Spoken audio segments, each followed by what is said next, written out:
Racine, une tribune d'actualité sur la diversité culturelle et le vivre ensemble. Réflexion et analyse politique, enjeux sociaux et culturels, hommage et reconnaissance. À tous les mercredis matins de 8h à 9h avec Mohamed Baroum, en direct du 102.3 FM. Bon matin, chères auditrices, chers auditeurs. Plaisir de vous retrouver ce mercredi 24 février 2021. Aujourd'hui, nous allons parler de l'intimidation à l'occasion de la journée du Chandail Rose, de l'action communautaire autonome, de l'actualité politique québécoise et aussi la question de l'inclusion et lutte au racisme dans le cadre du mois de l'histoire des Noirs. Alors, après le Parti libéral, Québec solidaire et le chef du Parti québécois, j'ai le plaisir de recevoir Alex Terril, chef du Parti vert, pour commenter l'actualité politique et la dynamique au sein du parti. Monsieur Terril, bon matin. Bon matin. Alors, en fait, en commençant par la dynamique au sein de votre parti, des sorties publiques des membres de l'exécutif, vote de confiance, expulsion, démission en bloc, qu'est-ce qui se passe? Pourquoi il y a tellement de graines au sein du Parti vert du Québec? Oui, c'est difficile des fois parce que le Parti vert au Québec, au Canada, a un historique de conflits internes qui nous empêche souvent d'avancer. Et moi, quand je suis devenu chef en 2013, le slogan de ma campagne, c'est de unir le parti autour des valeurs progressistes. Dernièrement, il y a eu la question du leadership, donc j'ai fait campagne pour un nouveau mandat de la chefferie du parti, ce que j'ai obtenu avec 65% du vote. Mais c'est sûr, comme dans n'importe quel parti, il y a parfois des gens qui ont d'autres visions des choses. Hein. Mais pourquoi votre leadership est tellement contesté là? Est-ce que c'est question de conflit d'intérêts, gestion, gouvernance? Ce qu'il faut comprendre, c'est que moi, je suis arrivé à la chefferie avec une vision un peu différente des choses. Moi, j'ai fait campagne pour amener le parti vers la gauche. Partir du Québec, c'est un parti éco-socialiste. On est le seul parti vert éco-socialiste à travers le Canada. Donc, c'est sûr que j'ai apporté des grands changements. Mm-hmm. Puis, fait intéressant aussi à noter, je suis la personne qui a été chef le plus longtemps du parti dans ses 35 ans d'histoire. Donc, avant mon arrivée, le parti changeait de chef à toutes les élections pendant 30 ans. Puis maintenant, je suis sur le bord de faire ma 3e élection. Donc, c'est sûr que il y a parfois des gens qui pensent qu'on devrait retourner à l'ancienne façon et changer de chef à toutes les élections, mais la majorité des gens pensent qu'un peu de stabilité peut nous amener très loin. Hein? Vous avez parlé de l'appui. Est-ce que 64,6% d'appui, ça donne la notoriété de continuer à diriger le parti? Sachant que dans la tradition québécoise, moins de 75%, souvent les chefs, ils quittent. Parfois, ça peut arriver que les chefs ils quittent avec ce pourcentage-là, mais pour moi, presque 65%, c'est quand même une majorité très claire des membres du parti. Donc, pour moi, j'ai de confiance des membres, puis je suis très content de pouvoir continuer le travail. Là. OK. Alors, dans le passé, vous avez dit que le Parti vert a eu beaucoup de misère dans les années passées à se définir au-delà de l'environnement. Mm-hmm. Quel changement vous avez apporté depuis votre élection à la tête du parti? Ben moi, ce que j'ai apporté, c'est l'écosocialisme. Donc, l'écosocialisme, c'est question de prendre soin de l'environnement, mais aussi de la population en même temps, de défendre, par exemple, le système de santé publique, des études de qualité, puis aussi de lutter contre le racisme et la discrimination, ce qui est malheureusement encore très présent dans la politique québécoise. Donc, moi, mon approche, c'était de définir le parti au-delà de l'environnement. C'est sûr que l'environnement, ça va toujours rester le numéro 1, mais il y a tout un paquet de priorités sociales qui doivent aller avec ça. Étant donné que le Québec solidaire et à un certain point le Parti libéral et le Parti québécois, déjà ils ont comme priorité aussi l'environnement, la justice sociale. Quel espace reste politiquement et médiatiquement au Parti vert du Québec? Écoute, c'est sûr qu'on a beaucoup en commun avec Québec solidaire, qui est aussi un parti progressiste. Mais la principale différence entre nous autres et Québec solidaire, c'est qu'on n'est pas favorable à l'indépendance du Québec. Donc, nous autres, on fait campagne sur des priorités de la gauche québécoise. Puis si on gagne l'élection, on va être là pour travailler sur ces priorités-là. On ne va pas partir sur une 3e campagne référendaire. qui cherche à diviser le monde et vraiment à perdre du temps là, sur les vraies priorités quant au changement climatique, puis par exemple au système de santé publique. On a tellement de compétences qui sont déjà au niveau provincial, tant pour l'environnement que pour la justice sociale, les priorités sociales. Donc moi, je pense qu'on a beaucoup qu'on peut faire dans le cadre constitutionnel actuel. Et dans ce sens-là, le Parti vert est le parti le plus pragmatique et le mieux placé pour apporter ces changements-là. Est-ce qu'il y a une stratégie de collaborer ou de travailler de très près avec Québec solidaire? Vous dites que c'est le parti le plus proche.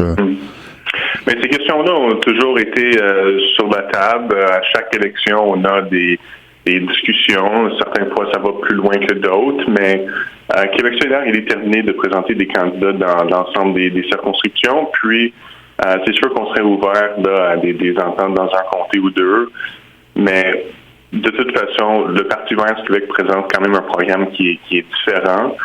Québec solidaire a redoublé son appui envers l'indépendance du Québec avec l'arrivée de Gabriel Nadeau-Dubois, puis la fusion avec Option nationale, un parti très, très souverainiste aussi qui a fusionné avec Québec solidaire. Donc, même si on est ouvert à coopérer, les lignes en termes de différences d'opinion sur le programme, ces choses-là sont quand même tracées de façon assez claire. Hein? Quelles seront vos priorités en vue de prochaines élections? Nous autres, la prochaine élection, ça va être la première fois que le Parti vert du Québec va présenter une équipe complète de 125 candidats, donc dans l'ensemble des circonscriptions au Québec. On veut augmenter notre pourcentage du vote et on va aussi concentrer dans quelques circonscriptions de Montréalais où on va tenter de remporter des sièges ou du moins d'augmenter le pourcentage de façon importante. Là. Ben, pensez-vous que c'est réaliste à Montréal? C'est quand même ça va être difficile de faire un perçu de Parti vert du Québec? Écoute, il n'y a rien qui est facile pour le Parti vert là, dans le système électoral actuel qui favorise les partis qui ont un part important du vote. Mais nous autres, on est quand même très contents de participer à ce système-là. Puis, je veux dire, dans d'autres provinces au Canada aussi, il y a beaucoup de verts qui sont élus dans le système actuel. Donc, c'est des choses qui sont faisables. Là. OK. Vous parlez de présenter des candidats dans chaque circonscription à la prochaine élection. Je ne sais pas jusqu'à quel point c'est réaliste, sachant que jusqu'à maintenant, on ne voit pas des grands noms, que ce soit des écologistes ou des militants sociaux avec votre parti. Écoute, c'est un parti avec des gens qui s'impliquent. Là. On n'est pas nécessairement toutes des vedettes, là, mais il va y avoir du monde qui sont connus, qui vont se présenter dans la prochaine élection. Puis, je pense aussi, quand les gens ils regardent vers le Parti vert, c'est pas nécessairement des vedettes qui cherchent, là, mais c'est des gens qui sont dévoués à la cause. Et ça, on en a à quantité industrielle, là, si on veut. Vraiment, là, la dernière élection, on a eu une vague de jeunesse qui s'est impliquée avec nous. L'âge moyen de nos candidats était de 34 ans. Et beaucoup de femmes aussi, avec 58% de femmes candidates. Donc, moi, je suis certain là, qu'on va avoir une équipe de candidats très dynamique et diversifiée là, pour les prochaines élections. Dernière question. Comment vous décrivez votre relation avec le Parti vert du Canada entre Mme May et Mme Annamie Paul? Bien, c'est sûr, à l'époque que Mme May était là, c'était un peu tendu, là, je te le cacherai pas. Des différences idéologiques. Mme May prônait plutôt une approche centriste avec même du conservatisme fiscal. Nous autres, on est de la gauche du mouvement vert canadien, donc on a eu certaines tensions à ce niveau-là. Mais maintenant, avec l'arrivée d'Annamie Paul, je pense que les choses ont changé pour le mieux. Mme Paul parle beaucoup de s'attaquer au racisme systémique, aux inégalités sociales. Donc, elle a recentré le parti un peu à la gauche. Au niveau du Québec, elle a une position très claire contre le projet de loi 21, par exemple. L'autre jour, elle a confronté M. Legault à propos du racisme systémique. Donc, pour moi, ça, c'est des choses qui sont très bien. Je pense que Mme Paul va avoir beaucoup de succès au Québec, puis je serais content de travailler avec elle. Alex Paul, chef du Parti vert du Québec, merci, au plaisir. Merci, bonne journée. Racine, une tribune d'actualité sur la diversité culturelle et le vivre ensemble.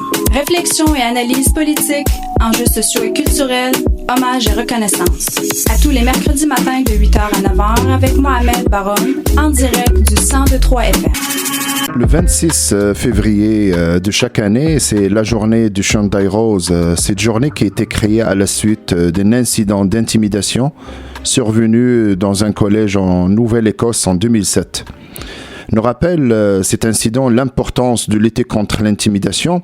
Et pour en parler, je reçois Jasmin Roy, président et fondateur de la Fondation Jasmin Roy Sophie Desmarais. Monsieur Roy, bon matin. Bonjour, Noël. Ça va bien? Ça va très bien. Ah, super. Peut-être une petite question d'entrée pour que les gens, peut-être, soit qu'ils minimisent ou qu'ils ne comprennent pas l'impact de l'intimidation. Quelles sont les formes de l'intimidation? Quelle forme l'intimidation peut-elle prendre? Elle peut prendre plusieurs formes. L'important, c'est de comprendre que c'est des actes répétés. C'est rarement un acte isolé, l'intimidation, même si ça peut être un acte intimidant. Donc, dans la définition qu'on s'est donnée, c'est que ce sont des actes répétés. Donc, on va souvent avoir quelqu'un qui va être aux prises avec une problématique qui est répétée. Donc, ensuite, il y a plusieurs formes d'intimidation. L'intimidation peut prendre forme à partir de discrimination basée sur le sexe, sur la race, sur l'orientation sexuelle. Et ça peut être aussi de l'intimidation sous forme de violence verbale, qui est la plus répandue dans nos sociétés modernes. Mm-hmm. Mais il peut y avoir de la violence physique. Il peut aussi avoir du dénigrement, des insultes, de la violence sexuelle. Donc, ce qu'il faut surtout retenir, c'est que ce n'est pas des actes isolés, ce n'est pas des conflits entre amis, ce sont des actes répétés là, qu'on peut mesurer. Là. De toute façon, souvent on le dit, là, le diagnostic d'intimidation, c'est rare que ça arrive là, la première journée où il arrive un incident. Il faut quand même intervenir, mais il faut surtout se dire que ça va prendre peut-être 2 à 3 semaines avant qu'on puisse dire que bon, il y a une répétition dans les gestes. Mais ça, c'est une bonne chose. Et à savoir, comment peut-on deviner que son enfant ou un enfant ou une personne subissent de l'intimidation ou de la cyberintimidation? Premièrement, il faut toujours garder le contact. C'est difficile parce que l'intimidation, les gens qui vivent ça, surtout chez les jeunes, c'est un peu comme les femmes qui vont vivre la violence conjugale. Mm-hmm. Généralement, il y a un repli sur soi-même, une peur et une responsabilité. Là, on se sent responsable de ce qui nous arrive. Il y a un repli sur soi-même aussi parce qu'on est rejeté. Donc, on a l'impression que c'est de notre faute. On a l'impression que si on signale le problème, ça va être pire. Puis, dans le contexte de parents-enfants, il y a certains parents aussi, il y a certains enfants qui veulent pas décevoir leurs parents. Oui. Donc ils ont peur de leur faire de la peine. Donc il y a c'est pas simple. Donc ce qu'on dit tout le temps, c'est de rappeler aux enfants qu'on est toujours là pour les écouter, pour les supporter, mais même quand il n'y a pas d'intimidation. Donc quand l'intimidation va arriver, ils vont être plus propices à en parler. Et souvent aussi pour une façon d'enquêter, de toute façon, habituellement là, on le voit chez l'enfant là, il y a un repli sur soi-même, les notes baissent à l'école, manque de motivation pour aller à l'école, on voit des changements de comportement. Donc ça peut être des signes, ça veut pas dire que c'est de l'intimidation, mais ça peut être d'autres signes de problèmes de santé mentale. Mais habituellement, il y a des signes comme ça qui se manifestent. Donc, il faut juste être à l'affût et pas confronter l'enfant ou l'adolescent tout de suite en disant « Es-tu victime d'intimidation? » mais plutôt dire comment ça se passe à l'école quand il y a de l'intimidation. Okay. Est-ce que tu sais quoi faire? Est-ce que tu en as déjà vu? Est-ce que tu connais des gens qui en ont été victimes ou des gens qui agressent les autres? Et toi, si ça t'arrivait, est-ce que tu saurais quoi faire? Est-ce que tu viendrais m'en parler? Pour justement pour pas le confronter l'enfant à dire oui j'ai envie parce que c'est très difficile de signaler ce problème-là. Mais vous avez parlé de l'école. Comment on peut gérer des cas qui sont moins évidentes? Ça c'est toujours. Moi j'ai toujours dit. Premièrement, il faut comprendre que ça s'est beaucoup amélioré dans les dernières années. Les écoles prennent ça beaucoup plus au sérieux. Quand c'est pas évident, c'est sûr que ce qu'on peut faire, si on est un parent et on pense qu'il y a une problématique avec notre enfant, on peut travailler en collaboration avec l'école, soit la direction ou les enseignants, et leur dire, écoutez, Puis on peut même garder l'anonymat comme parent. On peut même dire, écoutez, je suis pas sûr, parce que des fois, on veut pas briser le lien de confiance avec notre enfant. Donc, on dit essentiellement, j'aimerais que ça reste entre nous, mais pouvez-vous vérifier, pouvez-vous enquêter sur le terrain? J'ai l'impression qu'il y a peut-être quelque chose qui va pas. C'est peut-être pas de l'intimidation, mais il a changé. Donc, ouvrir le dialogue, c'est toujours le mieux. Oui. Et éventuellement, s'il y a un problème d'intimidation, puis les adultes sont à l'affût, puis ils questionnent aussi les autres élèves, normalement, ils devraient être capables d'identifier le problème. L'histoire du Collège de la Nouvelle-Écosse nous a démontré que les interventions des témoins sont si efficaces pour mettre fin à des actes d'intimidation. Comment peut-on les amener à agir plus souvent? Ben ça, c'est une très bonne question parce qu'il y a beaucoup de recherches qui ont démontré parce que c'est beau de dire aux enfants de signaler le problème, mais il faut encore là leur montrer comment ça fonctionne. C'est quoi signaler un problème? C'est comment je dénonce.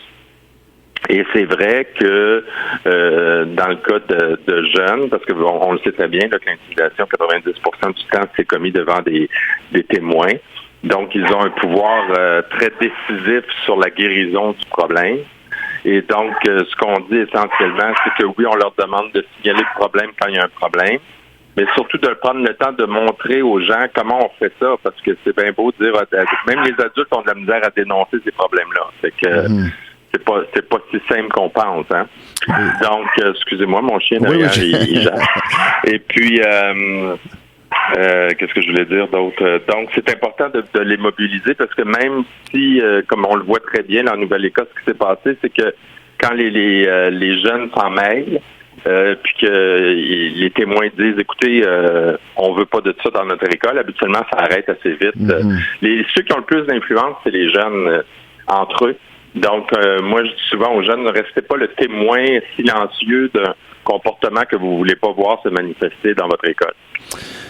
Cette période de la pandémie, du confinement, est-ce que vous avez remarqué que les taux de l'intimidation, cyberintimidation est plus élevé qu'avant? Ben là, moi, j'ai pas de chiffres, j'ai pas vu de recherche encore à l'heure actuelle. Ce qu'on entend sur le terrain, c'est que puisqu'il y a une plus grande utilisation des réseaux sociaux, paraîtrait-il qu'on voit plus de cyberintimidation. Quoiqu'avant la pandémie, c'était à la baisse. C'est peut-être vrai, mais avant de me prononcer là-dessus, je vais attendre de voir s'il y a des recherches qui se sont penchées vraiment sur ces problématiques-là. Dans les problématiques qu'on a vues cette année, c'est les classes bulles, où il y avait de l'intimidation et où certaines écoles ne voulaient pas changer un élève des classes bulles à cause de la pandémie. Donc ça peut être une problématique, là, surtout si c'est une problématique qui ne se règle pas puis qui est répétée, parce qu'on le sait que l'intimidation, ça peut avoir de graves conséquences sur la santé mentale des enfants. Et ça, c'est un bon élément que j'aimerais ça vous poser une question. Quel est l'impact sur les enfants qui ont recours à l'intimidation et aussi ceux qui subissent des actes d'intimidation? Ben, c'est à peu près la même chose. Il y a personne qui gagne là-dedans. Là, souvent, les gens pensent que parce que on est les dominants à l'école, c'est nous autres qui sont les plus forts et qui vont gagner dans tout ça. Mais ce que les recherches nous disent, c'est qu'essentiellement, les jeunes qui sont victimes d'intimidation vont avoir des gros problèmes. 1 sur 2 va avoir des problèmes de santé mentale. La première cause du décrochage à l'école, c'est la violence à l'école, la discrimination, le climat scolaire qui est trop agressant. Et chez les agresseurs, honnêtement, c'est la même chose. Au taux de décrochage, c'est des gens qui vont se retrouver aussi qui vont se retrouver avec des violences conjugales plus tard dans leur vie. Donc, sont plus propices à avoir de la violence conjugale auprès de leurs conjoints, enfants. Ils vont être plus propices aussi à développer des problèmes d'alcoolisme et de drogue. J'ai une dernière question pour vous, les parents. Les parents qui minimisent l'impact de l'intimidation, comment on peut les accompagner pour les rendre plus sensibles? Ben, moi, je pense qu'il faut surtout leur faire comprendre que ça a des impacts sur la réussite scolaire, sur la santé mentale de leur enfant. Puis qui dit problème de santé mentale, dit souvent, il y a des jeunes qui vont ils peuvent même avoir des problèmes de santé mentale chroniques. On parle aussi de plus de consommation de drogue, d'alcool. Donc, si on veut qu'ils soient plus persévérants à l'école, nos jeunes, on parle souvent de la persévérance scolaire. Là, la semaine passée, c'est la semaine de persévérance scolaire. Mais on oublie de dire que quand les relations sont pas bonnes à l'école, c'est une des premières causes du décrochage scolaire. Mm-hmm. Donc, il faudrait pas qu'ils minimisent, parce qu'il faut juste leur expliquer l'impact que ça peut avoir sur l'être humain. C'est sûr que dans certains cas, il y a des gens qui pensent encore, mais sont de plus en plus rares, que ça renforce le comportement, ce qui est tout à fait faux. Oui, dans certains cas, on va voir des gens qui vont finir par trouver des moyens d'être plus résilients, mais il y en a plusieurs qui vont tomber en cours de route. Jasmin Roy, président et fondateur de la Fondation Jasmin Roy Soufey des Marais. Merci et continuez votre bon travail. Merci, bonne journée. Bye bye. Racine, une tribune d'actualité sur la diversité culturelle et le vivre ensemble. Réflexion et analyse politique, enjeux sociaux et culturels, hommages et reconnaissance. À tous les mercredis matins de 8h à 9h avec Mohamed Baron, en direct du 102.3 FM. De retour à l'émission, aujourd'hui, nous concluons nos rencontres dans le cadre du mois de l'histoire des Noirs avec un homme des médias. Je reçois Cyril Ekwala, journaliste, éditeur en chef de Néo-Québec et administrateur de l'Institut Néo-Québec. Monsieur Ekwala, bon matin. Bonjour, Monsieur Baron. Ça va bien aujourd'hui? Ça va bien, vous-même? Oui, ça va super bien, merci. On est toujours dans le cadre du mois de l'histoire des Noirs. Qu'est-ce qu'elle représente pour vous? C'est un moment particulier dans l'année. Écoutez, c'est... Peut-être, je sais qu'on se pose beaucoup de questions sur ce mois-là, mais je vous dirais que c'est un mois où on commémore les disparus, on commémore ceux qui ont lutté avant, on célèbre les victoires, les réalisations des Noirs à travers le Canada, puisque là nous parlons du Canada, mais c'est aussi une période, un moment pendant lequel on réfléchit. Une fois que j'ai dit ça, je fais quand même partie de ceux qui considèrent que pour parler de manière populaire, un mois, ça ne suffit pas.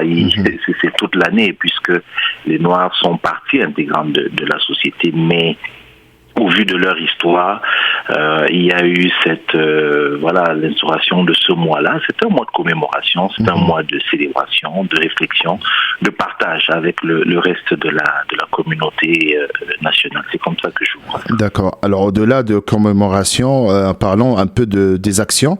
Comment vous voyez les actions des trois paliers du gouvernement, surtout depuis le mouvement Black Lives Matter, pour lutter contre le racisme et l'exclusion sociale?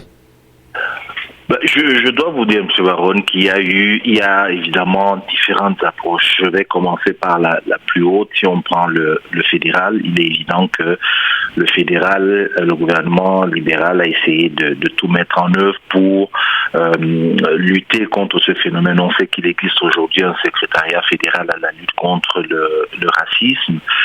Et quand ici on parle du racisme, c'est vrai qu'on est dans le mois de l'histoire des Noirs, mais c'est du racisme envers les Noirs, certes, mais c'est du racisme envers les autochtones, mais c'est aussi du racisme qu'on a vu apparaître envers les Canadiens d'origine asiatique. Donc, il y a un certain nombre d'actions qui sont mises en place. Ça vient par l'aide, par exemple, aux entrepreneurs. Ça vient par la lutte, effectivement, contre les propos haineux. C'est aussi, je finis par ça peut-être pour le palier fédéral, c'est la reconnaissance de l'existence d'un racisme systémique au Canada, notamment dans ces institutions. Et là, ça m'amène ici au niveau provincial, ici chez nous, où on le constate, le provincial, le gouvernement, le GO particulièrement, ne reconnaît pas l'existence d'un racisme systémique. Il a toujours nié. Bon, l'actualité fait en sorte qu'aujourd'hui, on apprend à notre réveil ce matin que un ministre sera responsable de la lutte contre le racisme. C'est une première au Québec, évidemment. Il s'avère que ce sera probablement M. Charette. Il va mettre en place sûrement ce qu'il y a eu avec le groupe d'action contre le racisme. C'est de très nombreuses recommandations qui durent depuis des années, c'est des rapports, des choses comme ça. Est-ce que, moi je dis on donne toujours la chance au coureur, mais il est évident on aurait aimé avoir plus d'actions concrètes de la part du gouvernement fédéral, du gouvernement provincial. On ne peut pas dire qu'il fasse vraiment tout ce qu'il faut, du moins aux yeux de ceux qui sont sur le terrain. Quant au municipal, le municipal, l'administration Plante l'a dit, oui, il y a racisme systémique à Montréal, oui, il y a un certain nombre de recommandations qui découlaient du rapport de l'OCPN lors de sa consultation. On a nommé une commissaire à la lutte contre le racisme, en l'occurrence Mme Boshra Manaï, qui a pour objectif de changer un peu les choses à l'intérieur de la ville. Et on sait que les yeux se tournent beaucoup plus vers le SPVM, où il y a une reconnaissance, mais on sait qu'il y a encore quelques petites... et quand je dis ça, c'est pas méchant, mais je dis quelques petites brebis galeuses peut-être au sein de la police qui ne permettent peut-être pas que tout se passe comme il faut. Donc, c'est trois approches complètement différentes. Le fédéral, c'est l'argent. Le provincial, c'est on ne reconnaît pas. Et puis, on ne reconnaît pas le systémique. Mais on essaie de lutter. Puis, il y a le municipal qui reconnaît et met quand même tout en œuvre pour que Montréal soit peut-être un exemple. C'est un peu ce que je dirais.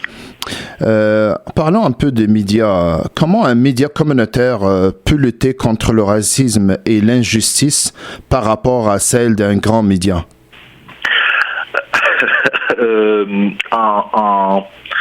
En faisant ce que nous faisons depuis des années, et quand je dis ça, Mohamed Baron, je pense à vous, là où vous êtes à Radio Centre-Ville. Cette radio a une mission qui lui a été toujours propre. C'est son ADN, c'est de donner la voix à cette diversité-là. Le fait de donner la voix déjà à cette diversité impose à l'autre de savoir que la diversité existe, elle est présente, il faut en tenir compte. Les grands médias vont toujours aller dans le sens de la majorité, et je dis parce que je considère cela. Bon, maintenant, on peut faire dans du communautaire généraliste, et puis il y a du communautaire alternatif qui vont à l'encontre du discours majoritaire. C'est uniquement de marteler. Au bout d'un moment, je pense que nos voix, d'une manière ou d'une autre, vont se faire entendre. Mais je pense que même les médias, les grands médias mainstream ont besoin de ces voix des radios communautaires ou des médias communautaires pour continuer le discours. Vous avez travaillé à Radio-Canada. Comment vous décrivez-vous le portrait médiatique québécois actuel? Est-ce qu'il est représentatif de la société d'aujourd'hui? Alors, c'est très difficile. Ça fait quand même un certain nombre d'années que moi, j'y suis passé, et je ne peux pas dire qu'à cette époque-là, on parlait de diversité. Non, je veux dire, j'étais là, j'étais dans la salle des nouvelles, mais j'étais vraiment tout seul. Ça ne reflétait pas du tout la réalité de la société montréalaise. Depuis, les choses ont quand même changé. Le problème que j'ai avec la diversité, je sais que c'est un discours qui ne plaît pas souvent à certains, je dirais des miens, et quand je parle des miens, c'est majoritairement des gens de la diversité, c'est de dire que quand on dit ça ne représente pas, il ne s'agit pas nécessairement d'être à l'écran, il ne s'agit pas nécessairement d'être au micro, parce qu'il y a des gens de la diversité. Moi, je peux vous dire que les plus grandes émissions d'actualité, par exemple de ICI Radio, la première chaîne, dans les équipes de rédaction, les équipes de recherche, il y a beaucoup de gens de la diversité. Ils ne sont malheureusement pas à l'écran. Donc moi, je dis quelque part, l'idée, c'est pas de montrer sa face, comme on dit, c'est pas de faire entendre, qu'on entende sa voix au micro, c'est d'être présent dans les médias, dans le travail de recherche, dans le travail journalistique, mais aussi dans les sphères décisionnelles. Donc, cette représentativité-là, j'ai un peu de mal. C'est sûr que si on ne regarde que les écrans, ou alors d'entendre la voix de Mohamed Baron dans une radio, ou alors d'entendre la voix de Cyril Ekwala dans une radio ou alors d'entendre la voix de Ronnie dit à la radio et de dire que c'est ça la diversité, la représentativité, c'est sûr que ça ne représente pas du tout la société telle qu'elle est. Mais je pense que le combat, on pourrait l'amener ailleurs. Il faut juste plus de gens dans les salles de rédaction, plus de gens dans les sphères de décision, comme là en l'occurrence, on a une Émilie Laguerre qui a été nommée récemment à la direction des communications et marketing d'affaires. Ça, je trouve ça, voilà la représentativité. Je comprends. Là-dessus, mon discours, je sais qu'il est un tout petit peu différent de ce qu'on entend. Je sais que, on veut voir des visages parce que c'est à ce moment qu'on dit « Ah, je me reconnais ». On ne voit pas ceux qui sont derrière. Là-dessus, il y a effectivement un travail à faire, ça c'est sûr. En fait, c'est exactement ça ce que je voulais vous poser comme question. C'est bien d'être en arrière-scène, dans la rédaction, dans la recherche, dans les équipes. Mais monsieur, madame, tout le monde, quand il ouvre la télé puis il se voit pas là-dedans, ça le représente pas. Honnêtement, il va être déconnecté, il va aller chercher ailleurs. Entièrement d'accord, vraiment entièrement d'accord. C'est pour ça que je dis que c'est vrai, là-dessus j'ai un discours un peu différent, mais et je comprends ça tout à fait, je lutte aussi d'un autre côté pour ça. Peut-être que ce que j'aurais dû préciser, c'est qu'il faut que ce combat ou ce souci de représentativité, là, qu'on le mène de tous les côtés, c'est-à-dire aussi bien derrière que devant. Maintenant, oui, devant, mais en passant, quand je prends les grands médias, Mohamed Baron, quand je prends les grands médias, regardez ce qui se passe à Radio-Canada, service français, et regardez ce qui se passe à CBC. À CBC, il y a cette diversité. Exact. On ne pourra jamais accuser CBC de ne pas faire preuve de diversité, si ce n'est que ce qu'on voit à l'écran ou on entend dans les micros. Par contre, c'est vrai qu'il y a un souci du côté des services français où, c'est majoritairement plutôt Québécois blancs et qu'on oublie les Québécois issus de la diversité ou du moins on ne les voit pas. Et là, oui, je peux comprendre que quelqu'un se dise, je vais aller voir ailleurs et puis voilà, on va faire comme ça, quoi. Je sais que c'est difficile, mais c'est juste de continuer juste à lutter pour ça.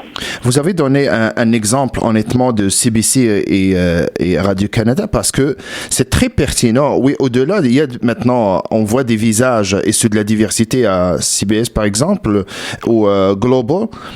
Mais c'est même au niveau de publicité. Je ne sais pas si vous avez remarqué que la même publicité au réseau anglophone, on peut voir des Chinois noirs et la même publicité ici, on voit que des blancs. Est-ce que la situation actuelle sociale au Québec influence les médias? Je dirais naturellement oui.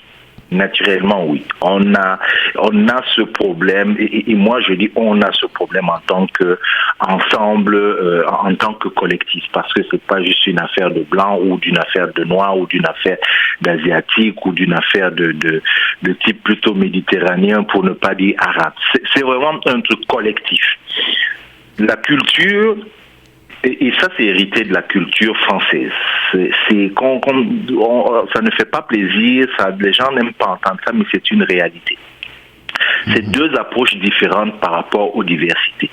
Pays anglo-saxons, de culture anglo-saxonne, on va amener cette autonomie-là aux autres pays, plutôt, je dirais, francophones, français. On est dans cette espèce d'assimilation. On veut tout gommer, on veut gommer les différences et que tout le monde soit pareil. Mais sauf que dans le tout le monde soit pareil, on met les diversités de côté. Et oui, ça se voit dans les publicités. On met CBC, oui, on voit du tout. Au niveau de nous ici, on a encore du mal. Ça vient petit à petit, mais on a vraiment du mal. Après, on dit toujours que voilà, c'est comme le tango, il faut être deux. Et moi, je dis toujours, je préfère me mettre du côté de cette diversité et de dire, nous allons faire les efforts qu'il faut, nous allons mettre en avant nos compétences, nous allons marteler, nous allons cogner aux portes matin, midi, soir, sans arrêt, jusqu'à ce que voilà les choses changent.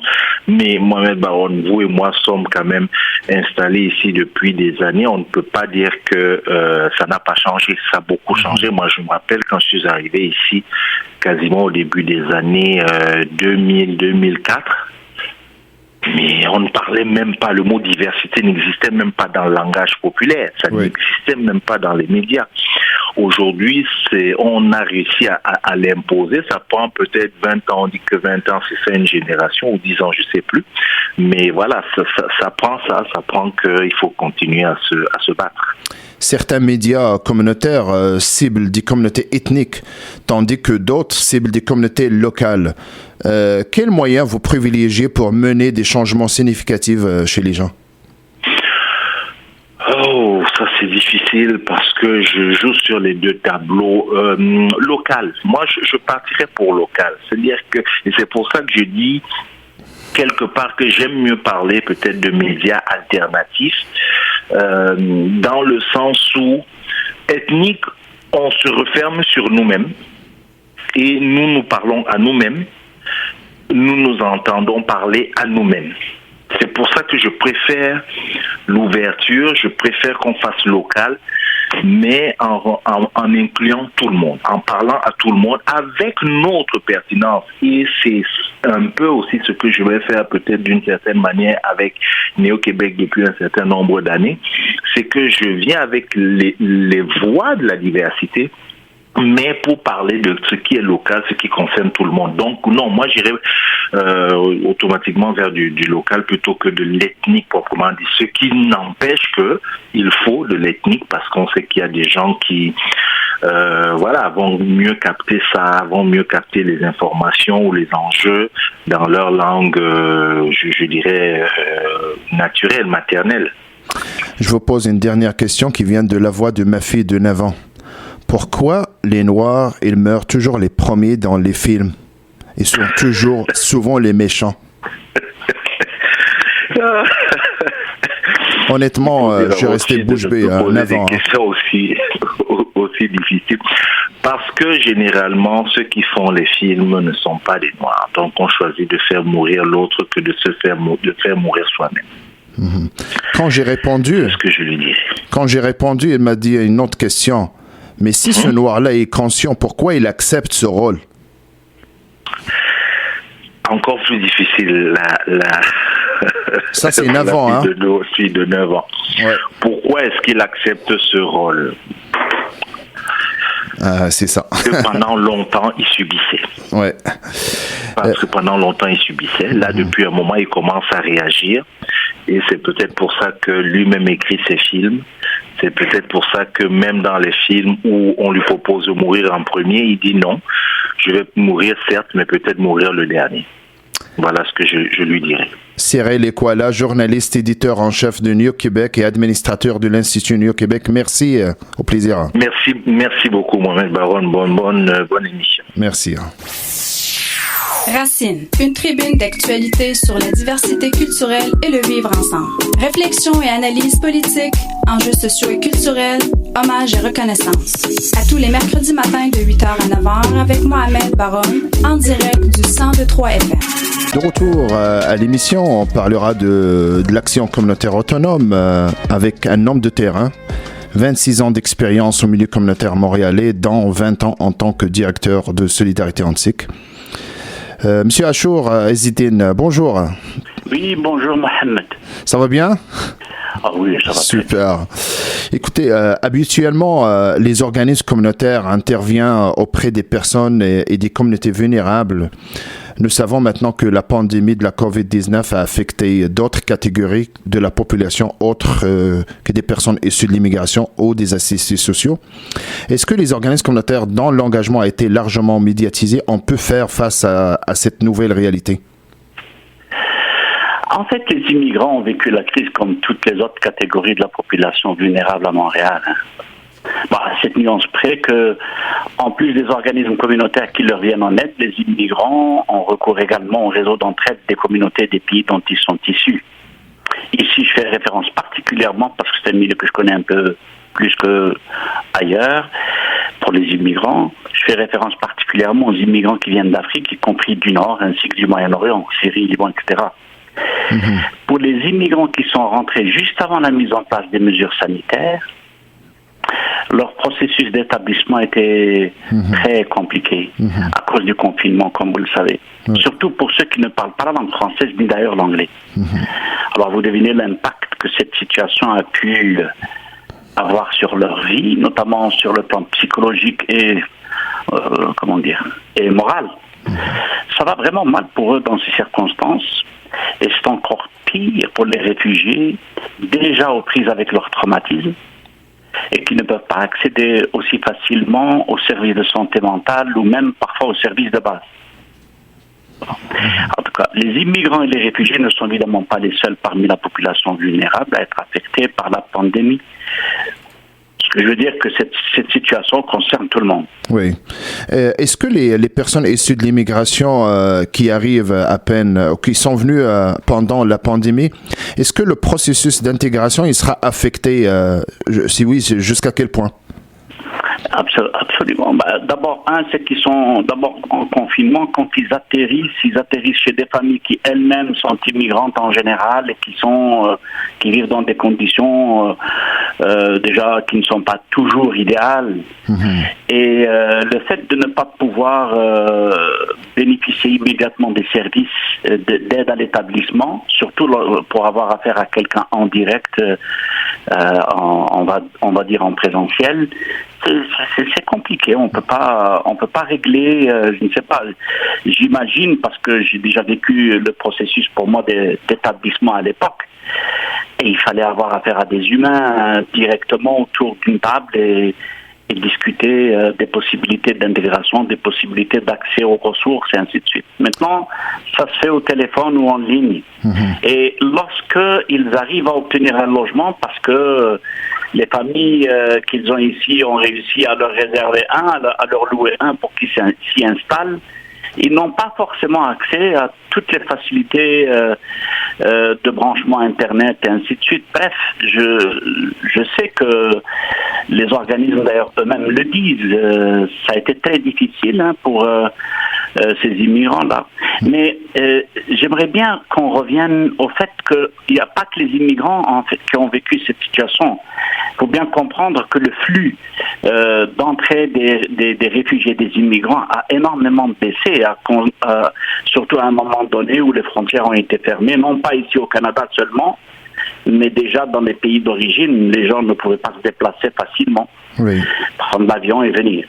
Donc, je préfère qu'on tienne compte du fait simplement que si c'est difficile déjà pour les gens qui sont ici d'accéder à des services directement présentiels, ça l'est encore plus pour les immigrants. Vous savez bien que les organismes communautaires qui aident à l'établissement ont pratiquement été obligés de fermer leurs portes à cause des conditions sanitaires et du confinement. Exactement. En parlant des organismes, est-ce qu'ils ont les moyens et les outils de faire face à cette nouvelle réalité? Si on parle de l'ensemble des organismes communautaires, on va dire ça a été difficile aussi. Vous savez, les organismes communautaires qui aident les gens vulnérables ont eu non seulement les immigrants comme qui demandaient de l'aide, mais aussi le bassin de la population desservie a énormément augmenté. Vous savez qu'on vit d'importantes pertes d'emploi, concernent surtout les travailleurs à temps partiel, les travailleurs temporaires, les travailleurs indépendants. Surtout, mais pas exclusivement, ceux qui travaillent dans le secteur des services et de la culture. Regardez, moi j'ai lu il n'y a pas longtemps l'économiste en chef adjoint des marchés mondiaux de la banque CIBC Benjamin Tal, qui dit que cette crise a été un accélérateur de tendance et celle-ci n'est pas différente. Chaque crise qui vient accélère les tendances négatives, les tendances qui accroissent la vulnérabilité des personnes déjà vulnérables. Mais celle de la pandémie, celle que nous avons vécue, a été un peu plus forte que d'habitude, que les autres crises vécues avant. Et en plus, c'est que l'écart de revenus s'élargit, il a l'habitude de s'élargir de plus en plus, même avant la pandémie, en raison du fonctionnement du système qui nous gouverne.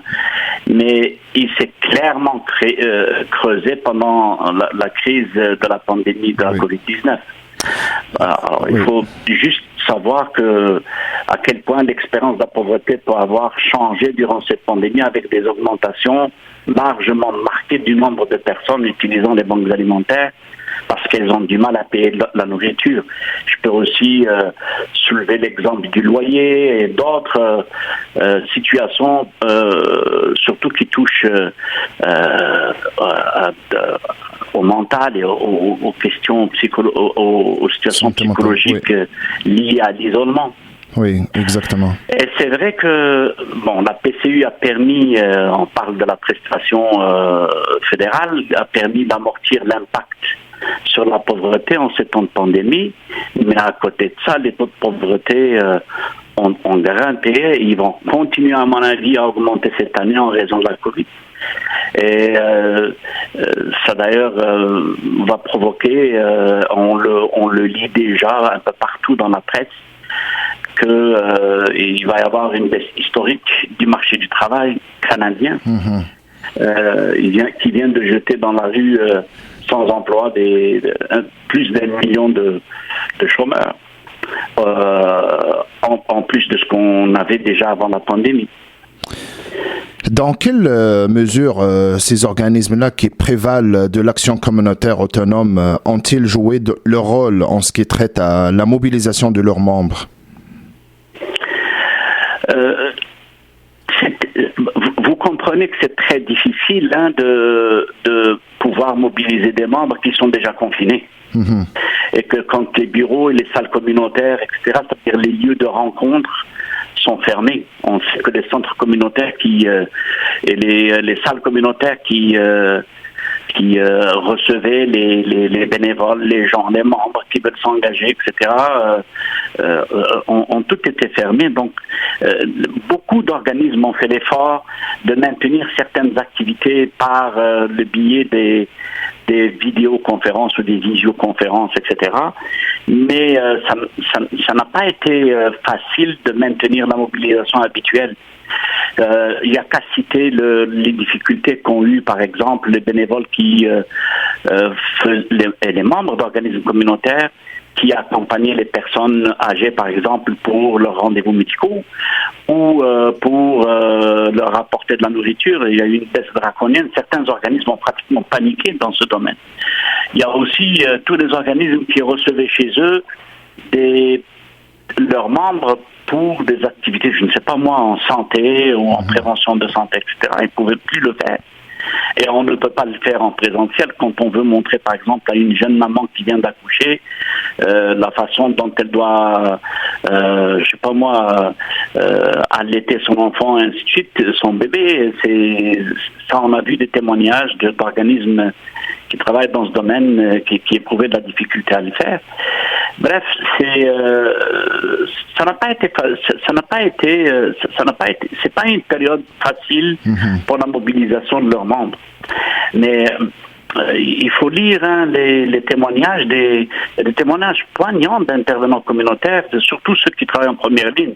Comme j'ai lu, j'ai entendu, puis j'ai suivi des dizaines, quand on dit qu'il y a des cris du cœur qui disent, j'ai des dizaines de personnes qui attendent à la porte pour un café chaud, surtout pour les itinérants, et qui cherchent une chaise où se poser, mais on ne sait pas quoi faire d'eux, puisqu'il y a le confinement, etc. Il y a des cris du cœur qu'on a entendus déjà à la télévision, à la radio, dans les réseaux sociaux, dans ce domaine. Non, le milieu communautaire est vraiment à bout de souffle. Les travailleuses et les travailleurs ne cessent de dire qu'ils sont épuisés, ils sont aux prises avec un financement inadéquat depuis plusieurs années, et en plus de ça, ils sont frappés de plein fouet par la crise sanitaire qui n'a fait qu'empirer la situation. Encore que là, on ne parle que des services vitaux.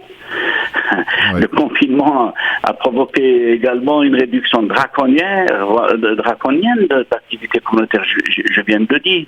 Oui. Et parfois des activités sociales qui sont absolument indispensables pour les personnes et les familles vulnérables, surtout celles qui sont isolées.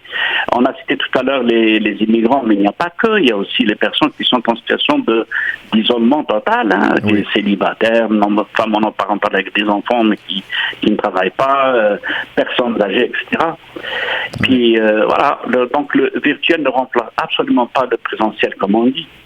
Donc, vous comprenez qu'en temps de crise comme celle qui nous frappe maintenant, cette situation est insupportable pour les salariés et ils se retrouvent parfois, comme, je le répète encore une fois, sans le nombre habituel de bénévoles pour les aider à atteindre le monde qui attend de recevoir leurs services.